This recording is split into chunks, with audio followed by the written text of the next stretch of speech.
Sir ఇప్పుడు government ఏదైనా cinema వస్తుంది అని అంటే రేట్లు పెంచడం, టికెట్ ప్రైజెస్ పెంచుకోవడం, లేదా అదనపు షోలకు ఇవి ఇస్తూ ఉంటారు కదా. ఇప్పుడు అఖండ 2ని మనం తీసుకున్నాం అనుకోండి, ఆల్రెడీ ఈ జీవో వచ్చేసింది. ఇప్పుడు మళ్ళీ కొత్త జీవోకి వాళ్ళు వెళ్ళాల్సి ఉంటుంది. సో అప్పుడు కూడా సేమ్ ఉంటుందా సార్, ప్రైజెస్ పెంచుకోవడం కానీ అదనపు షోలు కానీ ఇవన్నీ? వాళ్ళు గవర్నమెంట్ ఇచ్చేది వీళ్ళు అడిగేదాన్ని బట్టి వాళ్ళు ఇస్తారు అంతే. Okay okay. సో అలాంటి మనం చేసుకోవచ్చు, ప్రాబ్లం ఉండదు, జీవోలు అనేవి తెప్పించుకోవచ్చు. గవర్నమెంట్లో తెచ్చుకోవటమే కదా, చేసుకుంటాం. ఓకే.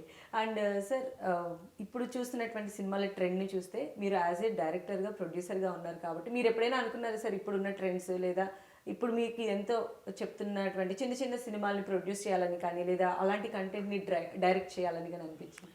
అది డైరెక్ట్ చేయాలని కోరిక లేదు కానీ సినిమాలు తీయాలని కోరిక అయితే ఉంది. ఓకే. సో అంటే ఇప్పుడున్నటువంటి చాలా జోనర్స్లో సినిమాలు వస్తున్నాయి సార్ ఓటీటీ ప్లాట్ఫామ్స్లో. మీరు అబ్జర్వ్ చేస్తే మీకు బాగా హుకింగ్గా అనిపిస్తున్నటువంటి జోనర్ ఏది? నేను ఫ్యామిలీ టైప్ ఏమో. నేను ఇప్పుడు రోజు రాంబాబు లాంటివి అటువంటి అయితే నేను కొంచెం ఇంట్రెస్ట్గా ఉంటాను. ఆ కోర్టు 35 ఇటువంటి సినిమాలు నన్ను ఇన్స్పైర్ చేసినాయి, కొంత ధైర్యం కూడా ఇచ్చినాయి. I'm trying to do that kind of films. అవుతుందా అవుదా అది నాకు తెలియదు కానీ ప్రయత్నం అయితే ఉంటుంది. ఓకే. స్టోరీస్ చెప్తూ ఉంటారా సార్ కొత్త? రోజు వింటాను. ఓకే. అది సూన్గా మేము ఎక్స్పెక్ట్ చేయొచ్చా మీ దగ్గర నుంచి అలాంటివి?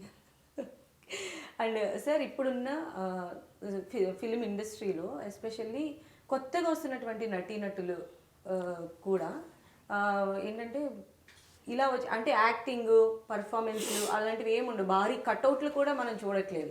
చాలా సింపుల్గా వస్తున్నారు, మనలో కలిసిపోతున్నారు ఇండస్ట్రీలో. వాళ్ళు కూడా వన్ ఆఫ్ ద ఇదిగా నిలబడుతూ ఉన్నారు. సో వాళ్ళపైన మీరు ఏమంటారు సార్ అప్కమింగ్ ఆర్టిస్ట్కి సంబంధించి? ఎలాంటి అవకాశాలు ఉంటాయి? అవకాశాలు బాగానే ఉంటాయి, ఉన్నంతలో ఉంటాయి. అంటే వాళ్ళు నిలబెట్టుకోవాలి. ఎక్కడైనా ఆర్టిస్ట్కి వాళ్ళు నిలబెట్టుకునే దాన్ని బట్టి ఉంటుంది. రకరకాల సమస్యలు ఉంటాయి, మగవాళ్ళకైనా ఆడవాళ్ళకైనా. ఆ సమస్యల్ని అధిగమించి వాళ్ళు కంట్రోల్ చేసుకుంటే ఇండస్ట్రీలో నిలబడతారు. అంటే కొంతమందికి కొన్ని అడ్వాంటేజెస్ ఉంటాయి, కొంతమందికి డిసడ్వాంటేజెస్ ఉంటాయి. దీన్నైనా మనం అడ్వాంటేజ్గా తీసుకోగలిగితే పైకి వస్తాం. అడ్వాంటేజ్ని మనం సరిగ్గా వాడుకోకపోతే ఇబ్బందుల పాలవుతాం. బట్ ఏదైనా టాలెంట్ ఉంటే ఏం చేసినా చెల్లుబాటు అవుతుందమ్మా. ఏడిపించు, సతాయించు, కొట్టు, తిట్టు ప్రొడ్యూసర్ని, డైరెక్టర్ని, అయినా నీ ఎమ్మడి పడతారు. అది మనకు మార్కెట్ ఉంటే.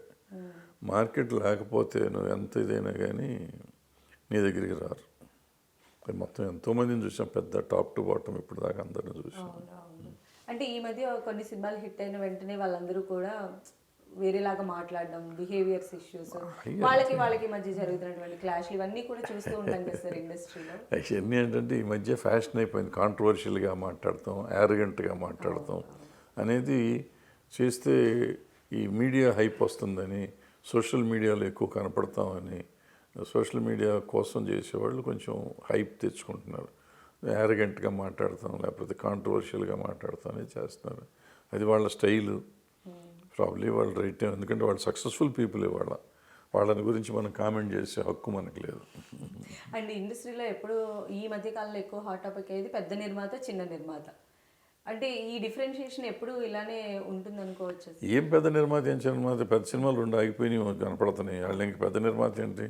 చిన్న సినిమాలు రిలీజ్ అవుతున్నాయి. సో ఎవరైనా నిర్మాతే. నిర్మాతకి చిన్నవాడికైనా పెద్దవాడికైనా కష్టం ఒకటే, ఫైనాన్స్. ఈ ఫైనాన్షియల్ ప్రాబ్లం ఉన్నవాడు ఉంటుంది. ఇవాళ ఈ చిన్న సినిమాలు తీశారు, 2 హిట్లు అయినాయి. వాళ్ళ ఐటీ ఉంది కాబట్టి వాళ్ళు చేశారు. రేపు వాళ్ళు సొంతంగా తీస్తారు, వాళ్ళు పెద్ద నిర్మాతలు అయిపోతారు. ఈ సోకాళ్ళు పెద్ద నిర్మాతలంతా చిన్న సినిమాలు తీసి పెద్ద సినిమాలు తీసిన వాళ్ళే కదా. సో ఎవడైనా ప్రొడక్షన్ అర్థమయ్యేదాకానే నిర్మాత. ప్రొడక్షన్ అర్థమైన ప్రతివాడు పెద్ద నిర్మాత.